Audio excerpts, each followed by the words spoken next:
Halo, jumpa kembali di channel YouTube saya, Malikang Nabire. Sekarang ini kita akan melakukan perjalanan ke suatu tempat di mana di situ kita akan melakukan mendengarkan manasik haji. Ikuti saya terus teman. Jangan lupa di subscribe, di komen, di like, dan nyalakan lonceng notifikasi. Cepat. Kalau ada dek. Ya, mari teman-teman kita sama-sama, kita sudah sampai, kita mendengarkan isi daripada manasik. Semoga bermanfaat buat kita Insyaallah pada hari ini kita akan manasik umroh. Ya, apa sih yang dimaksud dengan manasik? Jadi manasik itu tata cara kita berumroh. Karena banyak orang yang berangkat umroh tetapi tidak tahu bagaimana manasik itu. Bagaimana tata cara berumrah, asal-asalan. Ya, ada orang umrah tetapi dia mendahulukan dulu tawafnya. Dia mendahulukan dulu sa'inya. Dia jahit tahu dia tawaf, sa'i mau dulu deh. Nah, tidak boleh begitu. Nah, karena mereka itu tidak manasik. Jadi manasik itu bagaimana caranya? Yaitu kita mengetahui bagaimana tata cara untuk berumrah. Ya, jadi yang namanya manasik umrah. Nah, jadi umrah itu yang selama ini kita tahu itu berkunjung ke Baitullah. Untuk apa? Untuk menunaikan ibadah tawaf, sa'i, tahallul. Jadi 3 ibadah ini yang kita kerjakan. Tawaf, sa'i, tahallul. Tapi ada 5 rukun umroh harus tidak boleh ditinggalkan. Kalau kita tinggalkan 5 rukun ini, biarpun kita bayar dam, tidak sah umrah kita. Jadi saya ulangi, ada 5 rukun umroh.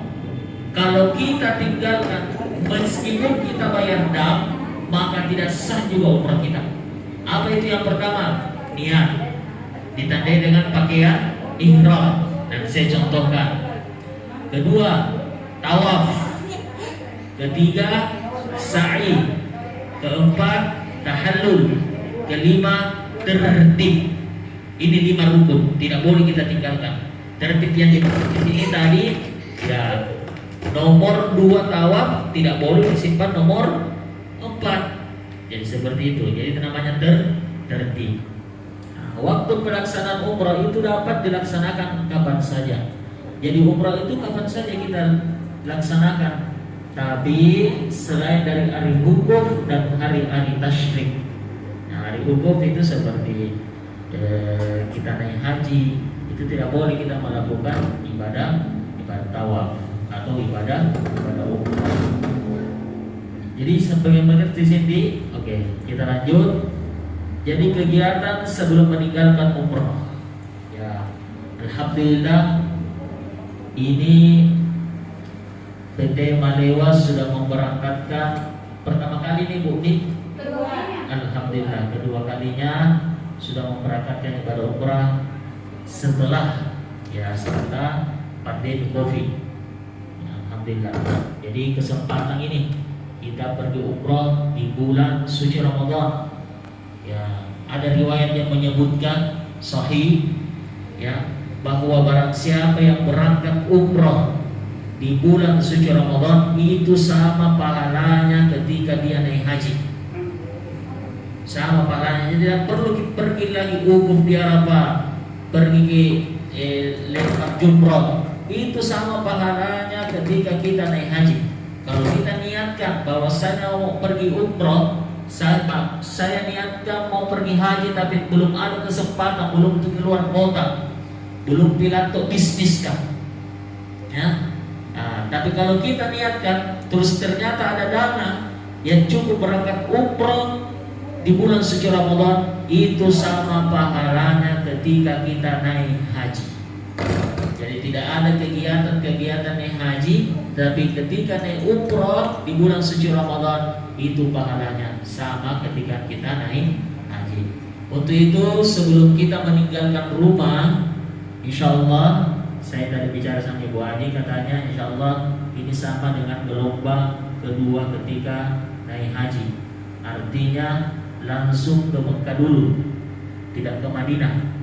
Ya, jadi kita sampaikan memang begini supaya pakai umroh itu jangan disimpan di koper besar, ya, disimpan di koper tentengan tak, jinjingan tak, ya. Ya. Untuk itu sebelum meninggalkan rumah ada kegiatan-kegiatan. Yang pertama itu salat sunat safar. Jadi jangan tinggalkan ini salat sunat safar. Karena kenapa? Rasulullah SAW mempertegas barang siapa yang salat sunnah safar sebelum dia berangkat pergi jauh, insya Allah rumahnya, seisi rumahnya, keluarganya akan dilindungi oleh Allah Subhanahu Wa Taala. Bagaimana caranya? Ya seperti salat sunnah biasa. Niatnya usolli sunnatas safari rak'ataini mustaqbilal kiblati adaan lillahi ta'ala. Nah, kalau kita tidak ditahu bahasa Arabnya, bahasa Indonesia saja. Ya, saya berniat salat sunat safar 2 rakaat karena Allah Ta'ala.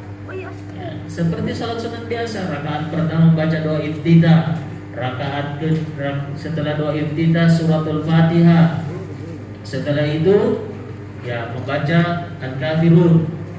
Rakaat kedua setelah membaca suratul Fatihah, surah Al-Ikhlas, Qul huwallahu ahad. Ya itu yang pertama. Yang kedua, sebelum keluar rumah itu dianjurkan duduk kembali.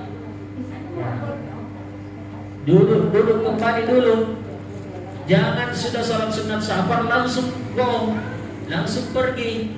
Tetapi kita duduk kembali untuk apa? Untuk dipadecengi niat tak, ya, dipakai sengi niat tak. Jangan sampai ada niat ini mau dibilang lo biasa, tidak boleh.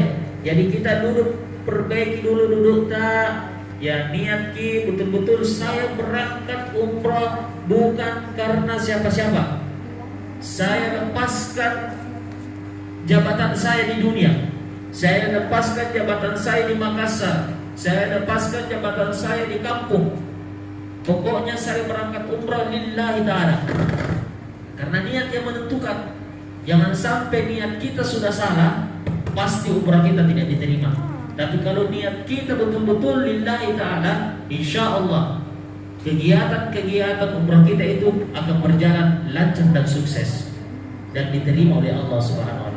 Tapi kalau niat kita ini sudah ada yang membesit dalam hati kita, ria, lo diase, nah hati-hati.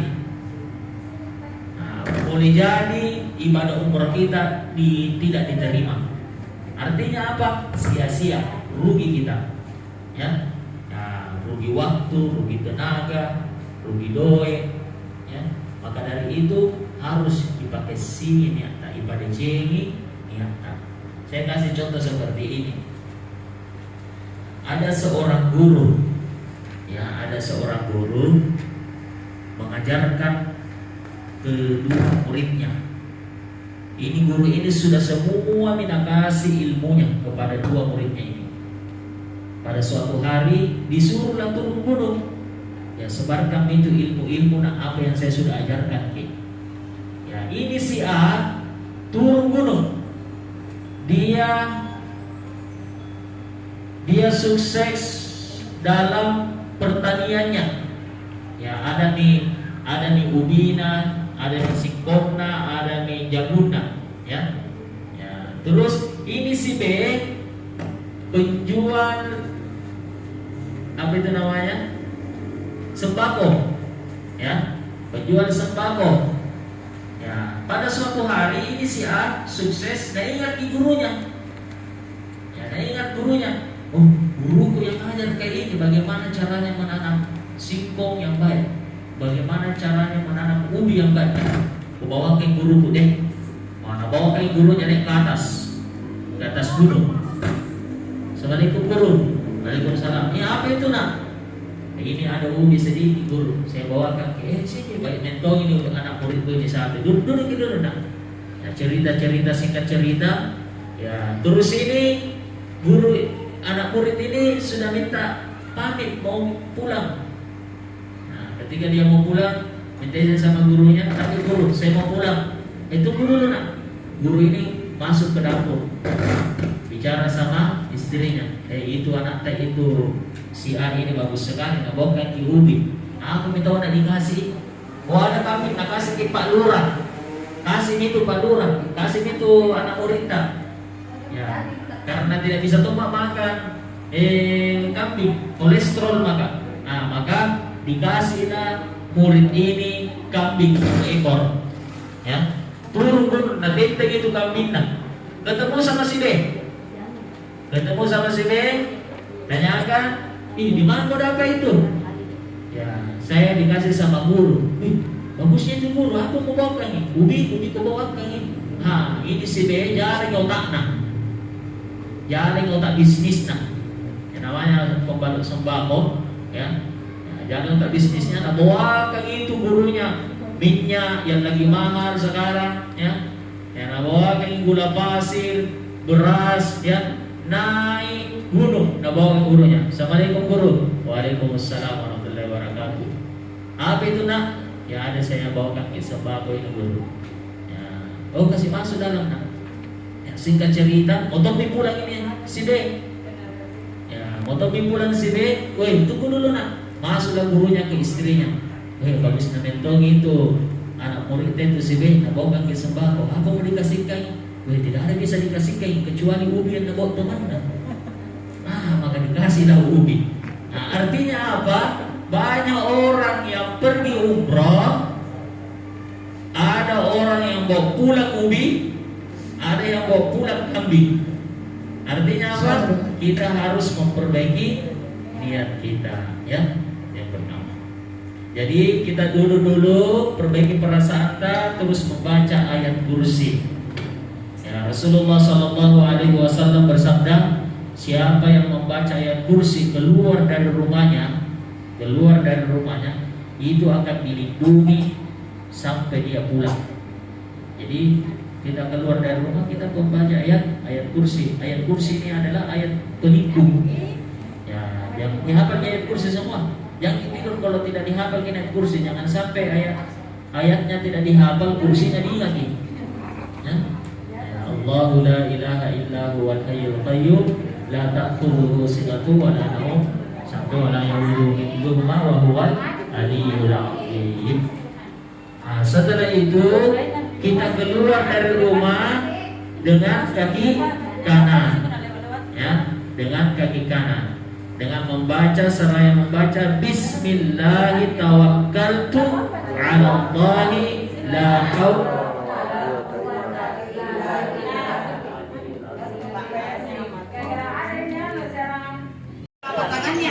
Karena banyak kejadian Ini adalah praktek cara menggunakan atau ada yang pos tangan yang model kekinian yang menutup sampai setengah telapak tangan, itu tidak boleh jadi usaha. Tapi ada yang biasa di pos tangan ini kan terbuka semua, kita ada pos tangan kekinian nih. Ini kan dia terbuka di telapak tangan. Dan usahakan kita tutup pergelangan Pak, karena batas auratnya perempuan. Bagaimana kalau auratnya perempuan itu hanya menggunakan lebih kaki, muka sama tangan, telapak tangan harus kelihatan. Jadi usahakan sih, jangan terbuka telapak tangannya perempuan, karena sayang kan kalau kita terbuka pergelangan tangan. Jadi usahakan, karena ini kita bukan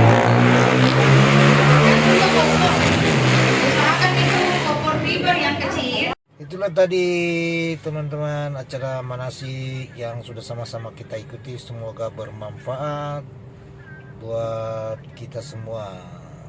Jangan lupa ikuti terus perjalanan saya, sampai ketemu di perjalanan-perjalanan yang berikut.